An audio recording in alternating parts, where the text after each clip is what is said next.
بسم الله الرحمن الرحیم. ګرانو دوستانو، نن درته وایم چې خرما څومره روغتیایي ګټې لري.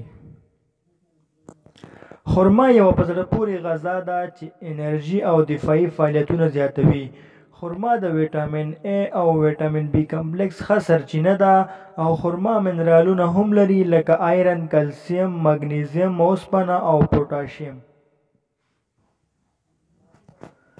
خرما ترمیموي، هډوکي پیاوړي کوي او خرما لوبغاړي هم استعمالوي. زرهاو کلونو راهیسې د دې لپاره چې قوي کړي.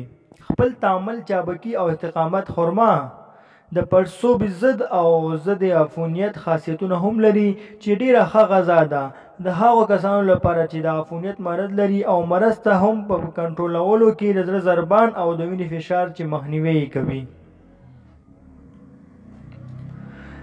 زړه د حملې څخه او نورو مرضونو څخه هم ساتي.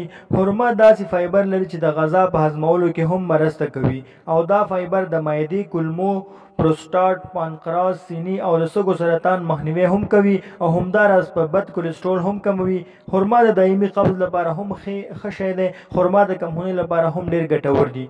خرماوې هر وخت خوړل کیدای شي او کولی شو چې له شیدو سره یې وخورو او خرما تاسو ته ډېره ښه انرژي درکوي. په هر وخت کې یې خوړلی یا استعمالولی شئ.